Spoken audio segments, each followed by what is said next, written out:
Hello and welcome to the latest Cicerone Press live event. I'm here tonight with Andrew McCloy, who is our England Coast Path specialist. He's a very, very, very well experienced long distance walker and a really lovely writer. I'd urge you to read his article on Cicerone Extra about styles. I didn't believe that it was possible to make an article about styles interesting, but it's a good one. But we're here tonight talking about the England Coast Path, and I will bring Andrew in a moment. But what we'd really love to do is take as many questions from you guys as possible. So if you have any questions at all, please get them sent in to us. You can email them at live@cicerone.co.uk. You can send them in to us on Twitter or Facebook or YouTube. And we're going to hear from Andrew shortly, but then we'll try and get to your questions after that. Thanks for joining us this evening, and I will bring in Andrew, and he's going to tell us about this incredible path. Hi, Andrew. Hi, Hannah. Evening. Hello, everyone. Yes, so we're talking about the England Coast Path, and this is because you have got a book coming out about the England Coast Path. So let's be upfront about that and say that it is available to pre-order now on the Cicerone website, and it's called Great Walks on the England Coast Path, and it's kind of a bigger format book, but that's we firmly believe that this walk out of all the walks deserves that bigger format. So do you want to just tell us a little bit about the England Coast Path and why it's so special? Yeah, absolutely. Well, first thing to point out for people that don't know is that the England Coast Path National Trail, which will extend around the entire coast of England, so all the way from Gretna Green round to Berwick-on-Tweed, is not yet fully complete. There are still one or two sections to be finished off. It's been a mammoth project, which I'll allude to in a little bit, but you can walk lots of it already. There's some great paths that make up the trail, and my book is, if you like, a taster to the main event. It's cherry picking the best day and weekend walks from around the coast. Some will be familiar, but others probably not, and I think that's going to be the value of the Coast Path. It's a 2,800 mile or 4,500 kilometre array of coastal splendour, and there's a little bit of coast for everyone there, and hopefully my book will whet the appetite. Yeah, I think that's something that's really unusual perhaps about our live event tonight.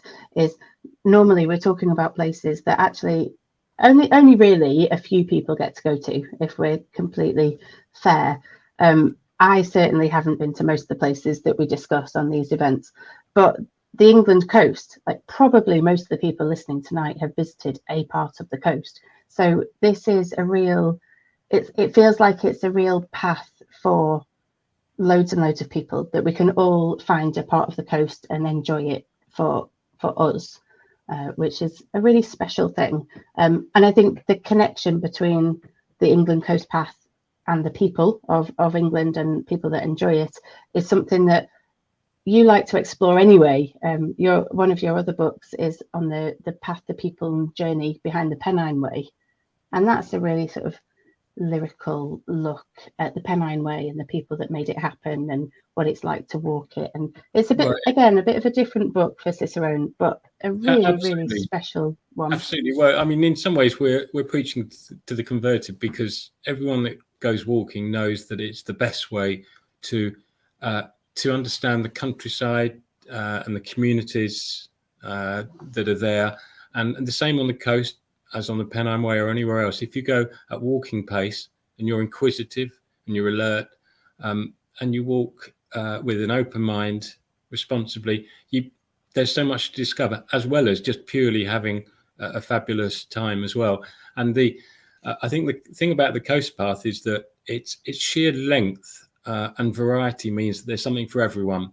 And yeah, there'll be something for backpackers and adventurers, but believe me, there's plenty of places that you can go, whatever age or ability, whatever mood you're in, what the weather's doing. There's a bit of coast that's just suitable for you. And the England Coast Path will showcase all of that and more. Yeah. Before I ask too many questions that you're going to cover in your little presentation, I will get the presentation up and we can have a look at some beautiful pictures whilst you're talking about the path. Right, so I'm going to take you on a journey in the next few minutes around the entire coast of England. I'm not going to take you on every mile or every kilometre, because we'd be here probably till next year. But thematically, I'm going to point out one or two things. I'm going to explain how the England Coast Path is coming together as a concept, as a trail, but also, what a wonderful place to walk. And if you thought the England coast was developed and spoiled, then think again. There are places that will surprise you, even in the south of England, that are just wonderful to walk on the coast. So one of the best things I think about walking on the coast is it's a place that's alive, constant movement. And I think this is for all of us, isn't it? We all like to be beside the seaside. We all have an attachment to a part of the coast, formative experiences for many of us, family holidays. Some of us are lucky enough to live there. I mean, I'm in landlocked Derbyshire, but I feel the pull of the coast like anyone else. And although I'm in landlocked Derbyshire, probably the furthest away I could be from the England coast, I'm about 70 miles away, and that's the most you can be anywhere on the English mainland from the coast. So we're an island nation. The coast is part of our DNA, if you like. And as Patrick Barkham, the fabulous writer, says, we're more edge than middle as a nation. It's very much, coast is very much part of our culture, part of our human history. We've got the lighthouse at Start Point in South Devon here, but top right is Staithes, a beautiful fishing village. I'm sure a lot of people will know in North Yorkshire. But it's a place of industry, of defence, of seafaring, and bottom right is the fishing fleet at Newlyn, which is still large and still very busy. But it's also a place of leisure, and Brighton, Blackpool, Whitby, Lancaster. There are places, the ports and resorts of great identity all around the England coast. But there's also some fabulous natural landforms, and even on the flattest, pencil-thin strips of land here at Spurn Head and the mouth of the Humber, you can have really dramatic walks. You might think walking out 4 miles and then walking back 4 miles along a little strip of land into the North Sea might be pretty dull. Believe me, it's not. There is so much to see, whether it's wildlife, shipping, lighthouses, defence installations, or just timing your return so you don't get cut off by the tide, which washes over the route in. It's a breathtaking walk. Of course, the coast is also about height, drama, and Beachy Head in Sussex, the chalk cliffs on the south coast. Never mind Dover, the Sussex cliffs are every bit as impressive, and certainly Beachy Head and the Seven Sisters, which I know very well, is one of the finest walks. It's the beginning of the South Downs Way National Trail, and surely a highlight on the south coast. The contrast is on the east coast, where you've got, as here with Chisdakin's photo of the Norfolk coast at Brancaster, a very quiet, very calm, very serene walking experience, and a hugely wildlife-rich walking experience along the North Norfolk coast. There again, even where there's habitation, it's a fascinating place to explore. This is Bosham on the Chichester Harbour around Hampshire and West Sussex, a photo by Compass Photography. The houses look like they're being immersed in Chichester Harbour. It's a tidal road along the front of the houses, which floods twice a day. A lot of unwary tourists leave their cars there, and they have what locals call the Bosom Car Wash as a result. But it's a super walk, and there's a walking route around the harbour that I profile in the book, which is wildlife rich. It's full of historic villages and pubs, and it belies the fact that you're only a few miles down the road from Southampton or Portsmouth. This, you wouldn't think, is about 12 miles from the centre of Liverpool, Formby, off the Sefton coast. Beautiful, wide, long, sandy strip.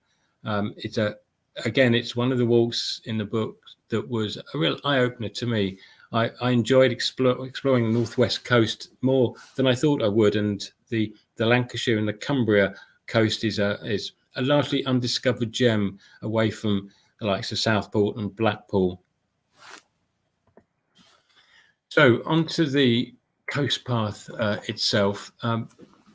The England coast path, in some ways, is threading together what's already there, because they've been paths around the coast for centuries, whether they were excisemen looking for smugglers or fishermen going to work, trading routes, community paths. Latterly, of course, leisure and recreation has taken over, and national trails like the Southwest Coast Path, which was first opened back in 1978, and parts of the Cleveland Way in North Yorkshire, the Saxon Shore Way in Kent, have been in existence for a long time. There's been lovely coastal walks or coastal trails around parts of Lancashire and Cumbria, but now the England Coast Path is threading them all together to create one long continuous route around the entire seaboard of England. It also includes all the islands that are connected, or you can walk at least in low tide to the mainland. And not that you can walk there, the Isle of Wight has been included on the England Coast Path route as well, which already has a super coastal walking route around the entire island. But of course, you take the rough with the smooth on the England coast. Not all of it is unspoiled, not all of it is pristine. Of course, a continuous route still has to navigate the main picture, Dungeness Nuclear Power Station. Bottom right, the ferry port at Dover, or top right at Alford in Suffolk. Just treading your way carefully past unexploded ordnance and ex-military sites. But this is the nuts and bolts of the England coast. It's a living, breathing coastline, warts and all. And in between the built-up, in between the estuaries, in between the oil refineries and MOD ranges, there are really wonderful places to discover. You have Minsmere in Suffolk, within sight of a nuclear power station. So there are contrasts and juxtapositions all the way around the coast. Just a word or two about the evolution of the Coast Path, England Coast Path, as a national trail. So I take you back to the Countryside and Rights of Way Act 2000, which granted a right of access to mountain, moorland, downland, and open high country. There was unfinished business there, as a lot of people in the rambling world know. Woodlands were left out, but the coast was as well. And so in 2009, the Marine and Coastal Access Act was passed, followed on by a scheme a few years later, which defined where the new access rights to the coast would be. On the right is the latest map from Natural England, the government body charged with developing the coast. It has been a long, hard and bumpy road. So since the Act was passed in 2009 and the scheme launched in 2013, the first stretch down in Weymouth was opened in time for the 2012 Olympics. But after that, it was slow going. Natural England had stretched resources from the beginning. There were legal challenges, then COVID came along, but their coastal access team, with support from Ramblers volunteers, deserve huge credit for doggedly persevering at the work. it looks likely now that although the 2020 and even the 2022 target will probably just be missed, the coastal path will probably be open next year now in its entirety, but there's plenty already to walk.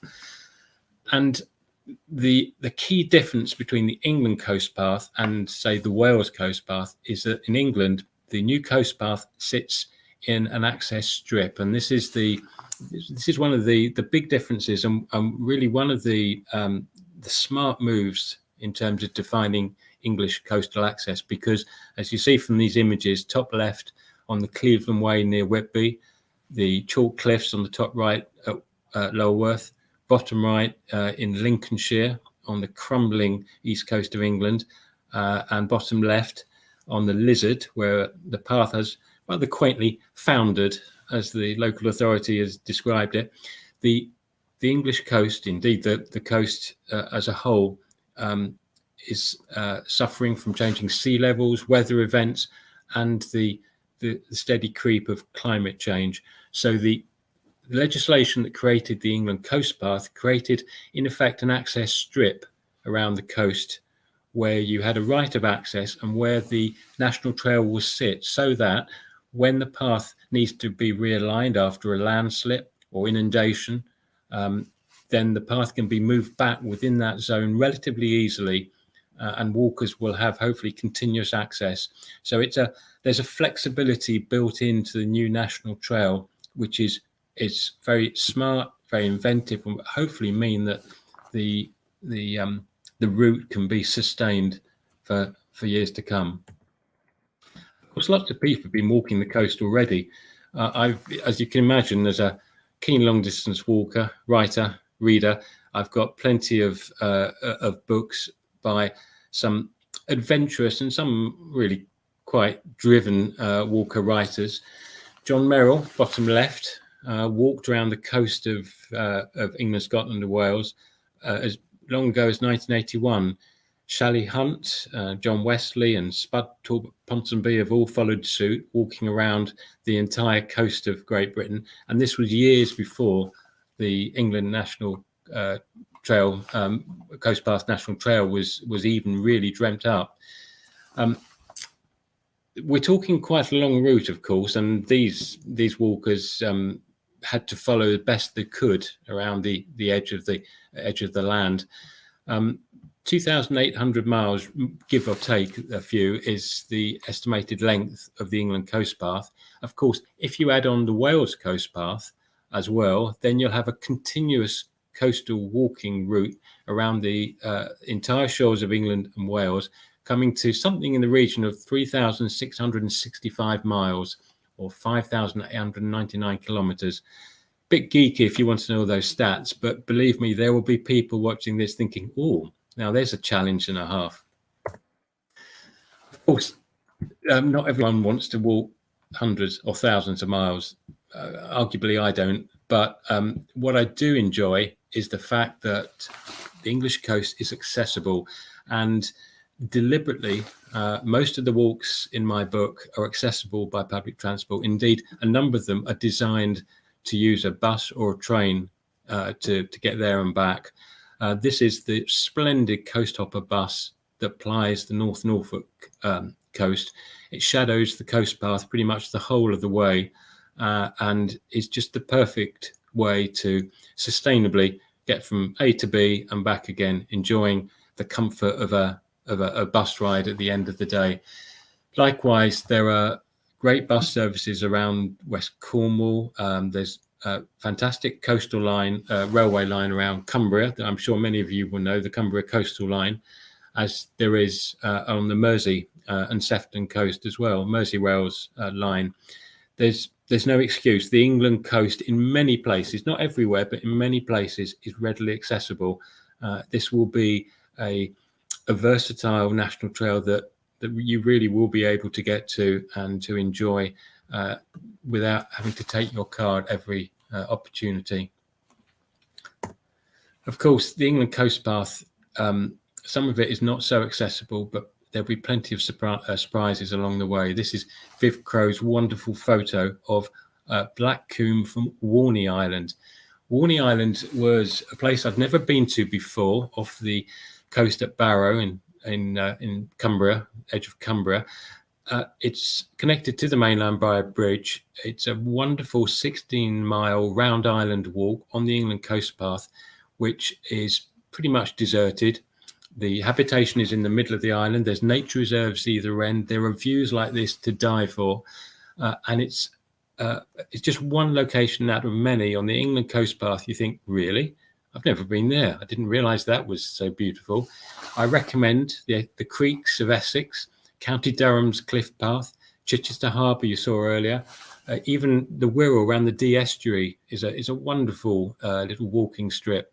There are plenty of places that will surprise you on the England coast that are unblemished and just offer superlative walking.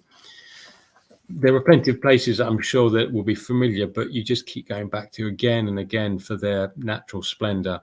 This is one of Chisdaken's shots of Lulworth Cove, which is part of the outstanding southwest coast path in this case, on the southern Dorset edge. If you want to get high and mighty, though, you can't really get much better than North Devon and North Cornwall. This is the stretch between Hartland Quay and Bude, one of the most roller coaster coastal journeys I've ever undertaken. Not for the faint-hearted. You go up and down the course of 16, 17, 18 miles. It is exhilarating. The views are stunning, but you know you've had a walk, and you know you really have had the wind in your hair and the puff taken out of your lungs. And there are surprises as well, even places that you thought you knew. Bottom left are the Hillborough Islands off the Wirral in the mouth of the Dee Estuary, which you can walk across at low tide. You've got to be pretty smartish, but it's a short walk from West Kirby. If you time it, it's an amazing place. There's old buildings, there's wonderful views. It just adds another dimension to any coastal walk. Then bottom right, Chisdaken was lucky enough to have a lovely sunset at Dover, of all places, as you come off the White Cliffs down towards the ferry terminal. And then no coastal walk is complete without some kind of food or drink to celebrate your walk. Bottom left there, or the left image, is the smokehouse at Craster in Northumberland, where the most delicious kippers are produced. Although my walk that starts there may be best finished there, because walking the full day with a pack of kippers in your rucksack is not to be recommended.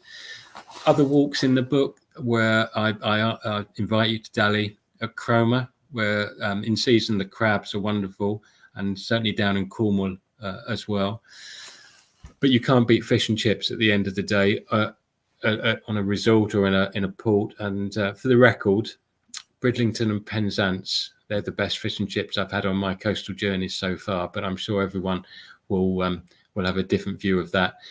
The culture, the coastal culture, is also quite unique. Many of you will recognise or will be aware that this tall iron statue staring out impassively from the beach at Crosby near Liverpool is part of Anthony Gormley's 100 Iron Men, who stand in the waves, staring impassively out to the Irish Sea. There are other wonderful art installations around the English coast, in particular in County Durham, where the old coal mining legacy is celebrated and nature being reborn by a number of wonderful art installations between Seaham and Hartlepool. And then there are one or two unusual things you come across. This is Dungeness on the Kent coast, and I presume Kent County Council thought on a quiet, unfenced road with no traffic, coastal walkers might just need a helping hand to cross the road. Why not? Absolutely, why not? And if you think Dungeness looks a little bit bland, believe me, the largest cuspate shingle foreland in Europe, boasting a miniature railway, a nature reserve, nuclear reactor, old fishing huts, is quite something else. it's the English coast in miniature. It's spoiled and not spoiled. It's full of drama, full of intrigue, but full of discovery. And really, I think that's what the England Coast Path is all about. When it's complete, you'll have 2,800 miles of discovery. My book, hopefully, will just start you on your way and just whet the appetite. Thank you, Anna. And there it is. There's the book. Yeah, I just can't wait to see a copy of this book and get it in my hands and look at all the photographs, because I think it is going to be beautiful. So yeah, that's available to pre-order now on the Cicerone website and other places, I guess, where you can pre-order books. Yeah, wow. I feel like we've just been on a bit of a journey, and it's a lovely day for it. We're both in the sort of the north of England, and it's sunny up here, and I can't imagine much better right now than a stroll along the coast. But one thing I really like, I think, about the England coast is that there's always something new. I go walking most weekends. I'll find a patch of coast. I've got 2 dogs, and it's always good to take them up and down a bit of coastline. And one of my favourite walks is right near Heysham Power Station. And you think, a bit like your picture of Dungeness, you think, okay, sometimes it can look a bit grotty on a grey day, but there's always something beautiful. There's always something new to look at. I have invariably got my head down looking at the stones and the bits of seaweed and trying to identify whelks and stuff in the rock pools, but there's always something to look at, whether that's just the drama, again, like you said, of a storm when the waves are crashing against the coast. Sometimes I go out to Morecambe Bay and just look at the waves crashing up. And Hannah, one of the things I really didn't touch on is the natural history of the coast. I found walking along the Norfolk coast difficult because there are so many outstanding nature reserves, and yet you don't even need to go into the bird reserves because it's there right in front of you. If you walk quietly, you're observant, and you just look around, and suddenly there was a marsh harrier quartering the marshes, even in the middle of the day, just close to me. And I walked into the evening, which is always a better time than the middle of the day usually for birds, and the flocks of geese were taking off. Or landing. It was really quite sublime. So a pair of binoculars as well as a sun hat are essential items in my rucksack. Yeah, I completely agree. And I quite often see bird watchers with binoculars sitting on the path near the power station. And just because these places are built up and they do have industrial elements, it really doesn't mean that they can't be havens for wildlife. And I quite often see all sorts of birds, egrets and curlews and cormorants, and just. But the other thing as well, Hannah, is that I'm originally from London, the southeast, and I really enjoy a little bit of cheeky promenade sometimes. Brighton, places like that. And when you're in the mood and you want to stretch your legs, especially with family, it's great fun. But if you're charting the history, and I'm a history graduate, and I find places like Lancaster or the seafront at Liverpool fascinating, absolutely really fascinating. You can read the maritime history, exploration through the buildings, through the way it's laid out. And one of the things I enjoyed about the Cleveland Way, walking the North Yorkshire coast, which I've done quite a few times now, is learning all about Captain Cook and his life, starting off at Staithes and Whitby, and learning how he earned his living, the distinctiveness of the Coble fishing boats compared to elsewhere, and you learn something every time, whether you pick it up deliberately or just stop at an information board and go, oh, that's good. I better store that one away for future knowledge. Yeah, you do. And what's nice, I think, about the paths that are already really well established is there's quite a lot of artworks all around the coast, and there'll be sort of monuments to things. So, one of our Cicerone friends, Sarah Williams, just walked the Wales Coast Path, and she was taking pictures of the monuments to people, and there's loads of that again around Lancaster and Morecambe. We had the Cockling disaster a few years ago, and there's a monument for that. So you end up, if you're just curious and take photographs of things, you can always Google it later and find out exactly what it was. But yeah, you can learn an awful lot as well as just having a nice walk.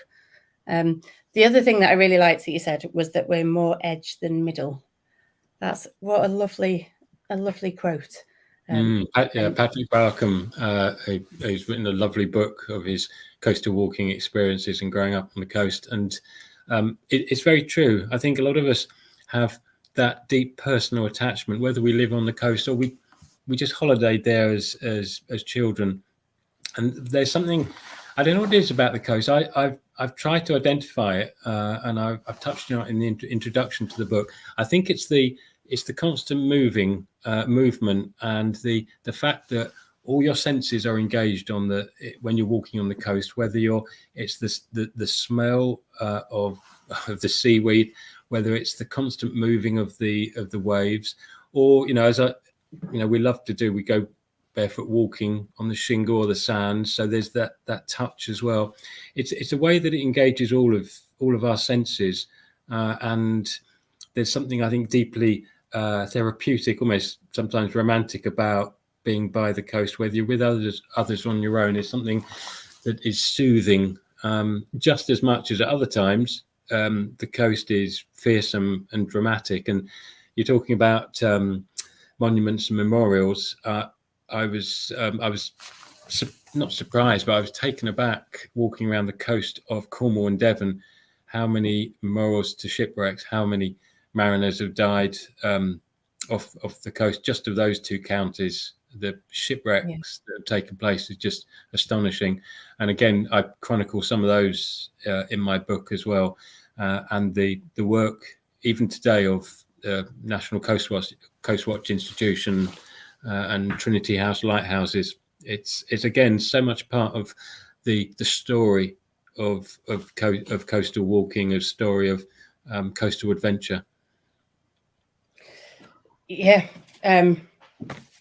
What can I say? We just need to get out and explore some more of it, because everybody, like I'm saying, I know Lancaster and Morecambe really, really well, and the coastal areas near me, and I've gone as far south as Southport sometimes for a coastal walk. I'm adventurous, me, but there will be places that people haven't been to in your book and on the whole coast.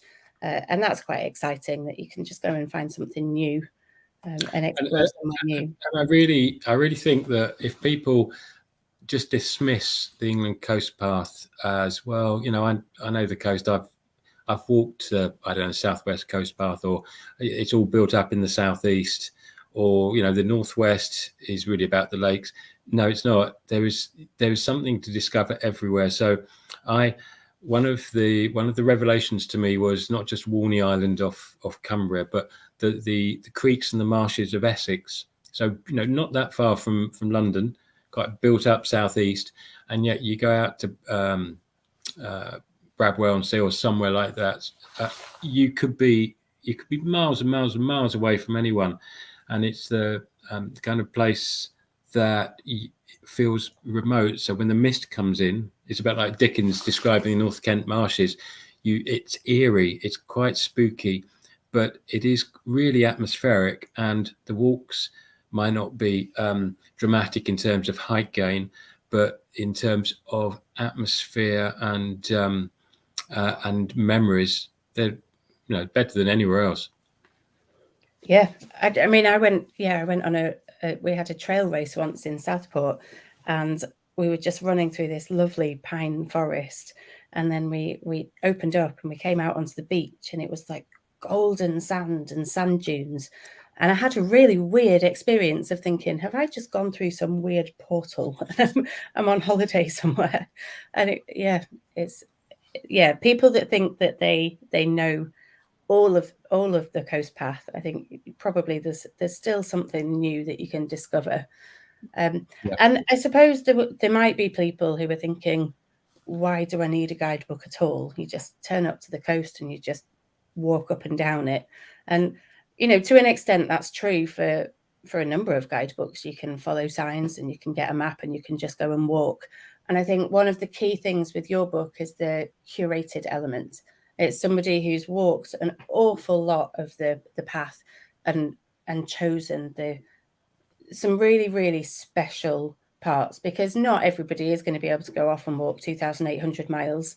But 30 walks, highlighting the best bits of all of those 2,800 miles, that's a bit more within the remit of a normal person at weekends and evenings, perhaps. Absolutely. And they're mainly day walks, but there are some weekend walks, or 2 to 3 day walks, if you like, which are very varied. So, you know, the Norfolk 2-day walk along the Norfolk coast path, flat, very accessible, wildlife rich, hugely enjoyable. You can make it as long or as short as you want in terms of stages. The Coast Hopper bus will pick you up and drop you off. It's a really rewarding walk for whether you're looking to do 20 miles in a day or just 4 or 5 miles in a day. Likewise, there's some lovely walks that are quite low level. I'm thinking of the walk around the Wirral and the Dee estuary that again are very accessible.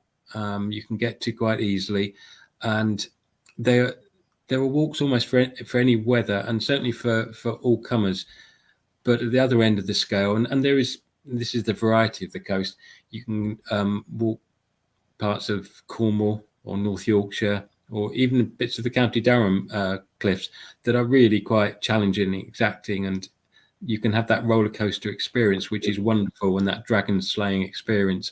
And I think the England Coast Path it's got a bit for everyone. And for a 2,800 mile route, it's useful to have a guide just to show you maybe the bits that you don't know so well, and to tell you the stories you do go along that journey as well, because I learned so much and went back quite often to learn even more about things that I'd missed, or stories or tales or wildlife or pubs that I'd overlooked. So Yeah. there are so many reasons to go back. And the other thing as well that I learned is pack a travel towel, even in the winter, because it's maybe not in the North Sea in the winter, but dipping your feet at the end of a nice long coastal walk is wonderful, even if a swim is out of the question.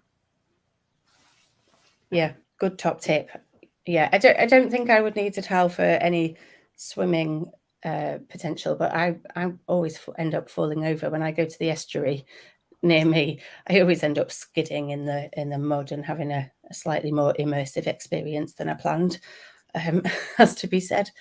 We have got a question coming in, so if anyone's got any questions at all, please send them in. Andrew is really an expert on England Coast Path and long distance walking, so yeah, send in your questions.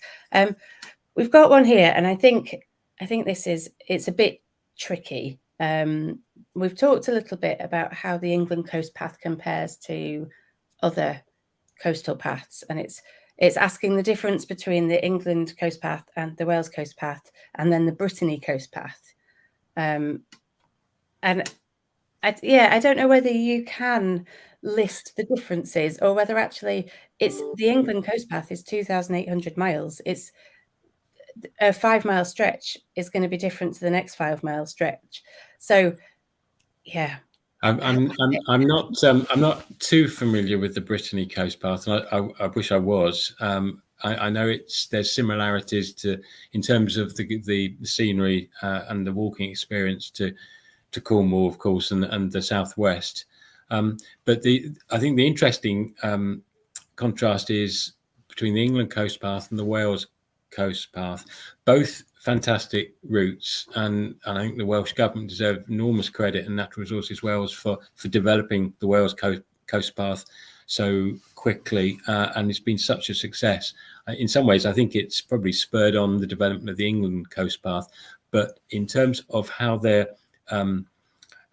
devised and their legal status, they are different. So although both are essentially legal rights of way, the Wales Coast Path is a linear walking route. It's a line, a path, which is sometimes right on the coast, but other times as near as possible to the coast. The England coast path, though, as I said earlier, by the way that the scheme and the legislation is framed, really artfully done, allows for that coastal margin, spreading room is sometimes called, where the path can be rolled back if the cliffs disappear into the sea, as they're doing quite frequently on the east coast.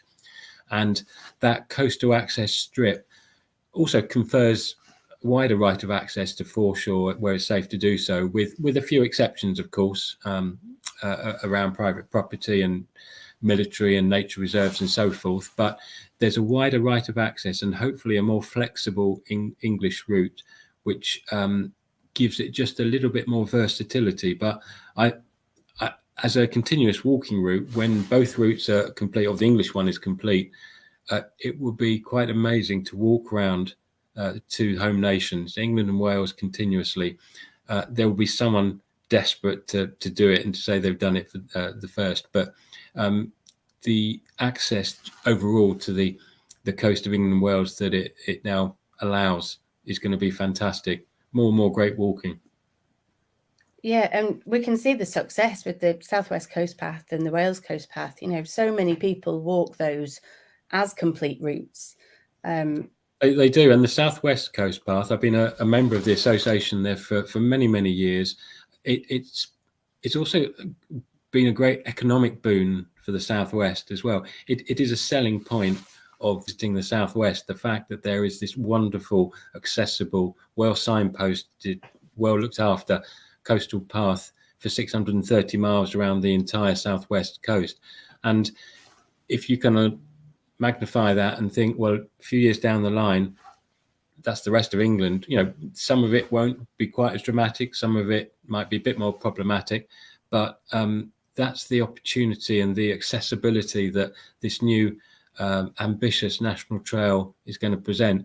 And huge credit, as I said earlier, to Natural England for persevering in the face of some adversity to looking to complete this.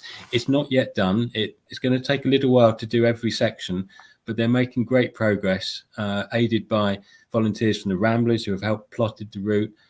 It's coming together piece by piece, and it would be wonderful when it's all finished, but a lot of it is there already, and you shouldn't not go out and enjoy it already. Yeah, that's a really important thing to mention, is how much work goes into creating a path like this, and that there are well-established parts of the coast that have got paths. But yeah, it's been a massive challenge.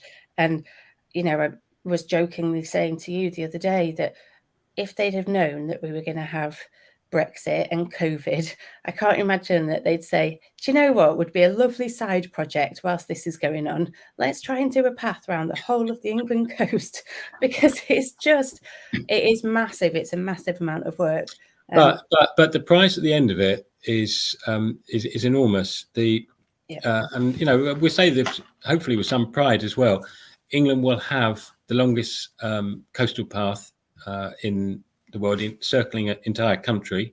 Add on Wales, of course, as well. It gets even better, and you know, that it's something that is to shout about. It really is, especially on a crowded island where you know, we're not a wilderness, and there are competing interests all around the coast. Of course, you might think walking the Thames estuary is probably not top of your list, and yet walking in and out on the Thames Path into London is just fantastic. Seeing the opening up of Docklands and London, but the developing the coast path around England has thrown up so many issues, not least all the estuaries, and in particular places like Suffolk and Essex. The coast path is taking a long time there because it is so problematic going in and out. Private land owning, lots of nature reserves and conservation interests, which Natural England quite rightly are having to balance carefully. And then, you know, you have to make the odd deviation around nuclear power station or oil refinery, but where you go after that, and it's, you know, plain sailing. Yeah. And for anybody who, you know, if all your friends have done the Southwest Coast Path, and 630 miles just isn't going to give you the bragging rights that you need, then you can bite off a chunk of this, and yeah. We have a question from Stephen. I'm not entirely sure I can answer it, but it would be me that would be able to answer it. But he's asking, are there any plans to resurrect some of the out-of-print Cicerone guides that cover the route?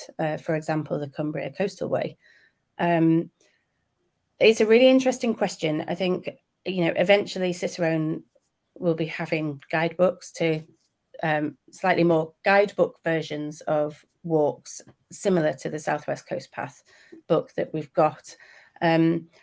We'd have to check with the Cumbria Coastal Way book.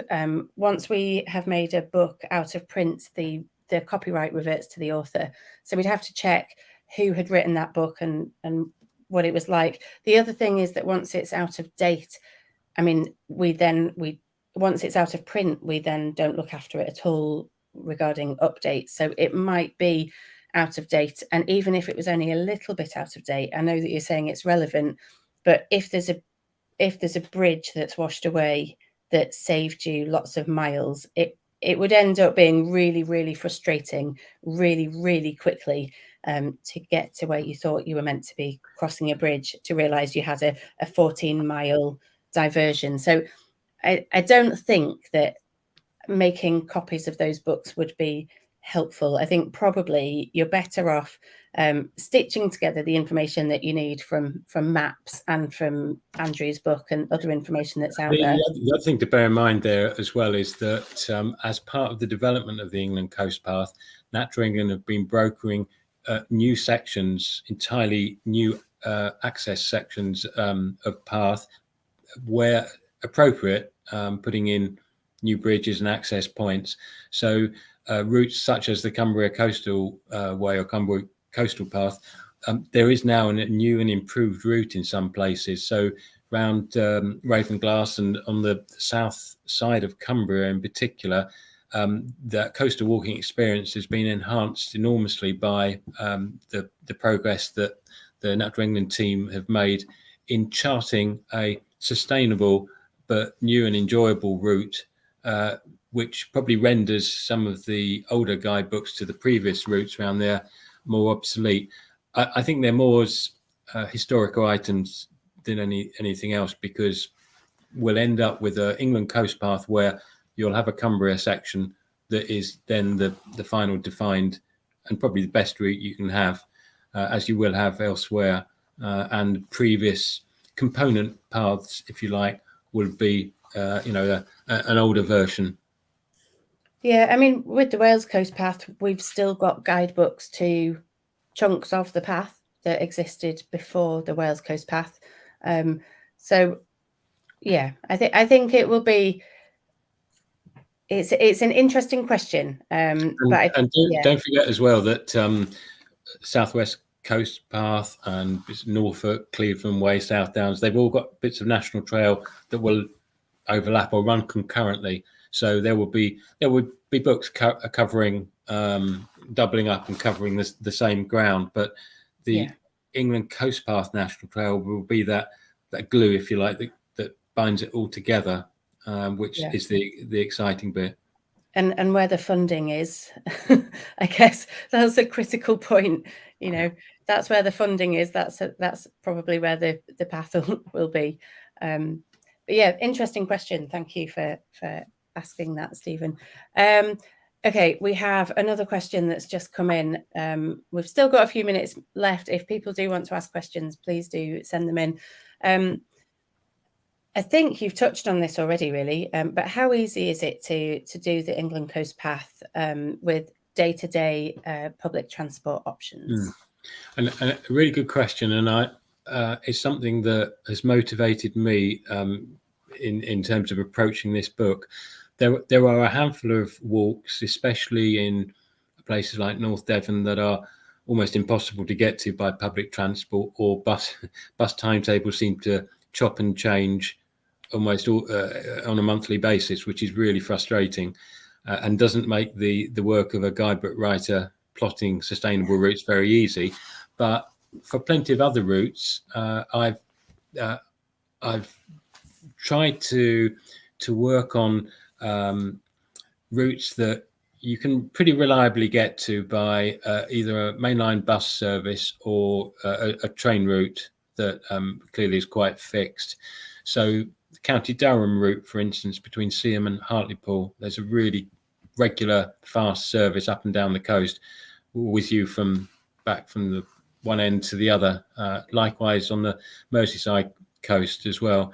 There's a really regular bus service along the Northumberland coast between Bamburgh and Craster that are used, and likewise in Sussex between Eastbourne and Brighton. So there are plenty of opportunities to visit the coast sustainably and to walk sustainably and not take your car. And it's got to be the way to go in a crowded island where we're trying to reduce car usage. If there's a sustainable way of doing it, I think we should. We have a responsibility as walkers, and also I'm thinking of places that are popular like the Southwest. There's more and more congestion, and the impact on local communities and more cars is getting quite severe. So if we've got the opportunity to let the train take the strain, as they say, and enjoy a bus route, as long as the timetables are up to date and they're running okay, it's the perfect way to do it. Yeah, I think also we have a responsibility as walkers, and it's in our interest as walkers that we are welcomed at the places that we go to. So I think trying to do the best for the places that we're visiting as well is a lot more helpful. You know, if we all drive there in our cars and we cause nothing but traffic, then the locals are going to get pretty sick of all these walkers coming to visit their patch. So it works better for everybody, I think, if we try as much as we can wherever it's made easy for us to use public transport. Okay, quick question. Somebody's asked what walking boots that you use. Jeremy wants to know, because he says lots of long distance walkers use boots that aren't waterproof, but they're light and comfortable. If you do use non-waterproof boots, isn't it unpleasant having your feet wet all day? See, this is down to the real nitty-gritty of what it is, isn't it? It is. So, okay, so I've got a variety of footwear, as you might imagine. So when I'm walking that switchback North Cornwall coast, I probably put my tough Scarpa boots on because I don't want to go over my ankles, and I stub my toes quite often. However, if I'm walking around Chichester Harbour, I remember I wore sports sandals. It was by far the most pleasant thing. And where the path was semi-flooded, I could just splash through. I've got some decent walking shoes, trail shoes that I will use elsewhere, where the coast is or the ground conditions are a bit more straightforward. I try not to wear walking boots unless it is rocky or up and down on cliffs. I much prefer going in lightweight footwear, and believe me, any opportunity to take my shoes and socks off altogether and walk barefoot on the sand, like across Woolacombe Sand in North Devon for about 3 or 4 miles along the waves of Woolacombe Sand in the shallows, it's absolutely gorgeous. Doesn't matter what the weather's doing. The feeling of your feet, the feeling in your skin, and the fact your feet react really well to salt water, of course, is the way to go. So boots only when I need to, but sports sandals or walking trainers or walking shoes other times. Yeah, I have to agree. I think getting wet feet is par for the course. It doesn't bother me. But having sand in my shoes and having hot feet with sand rubbing in my shoes is just like a really, really fast ticket to get in blisters, and it's really unpleasant. So yeah, trying to avoid that is good.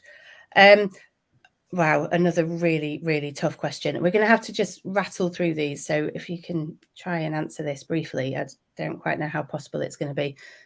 Kevin asks, if you could do just one section I think you must have known this was coming in some sort of guise. So if you could do just one section, what section would you choose? Oh, I was dreading this question. Just tell him to buy the book. Just say no, Kevin. I can't tell you that. Just Okay, so if I'm allowed to just widen it a little bit. So Seven Sisters Beachy Head Walk on the Sussex coast has childhood family memories.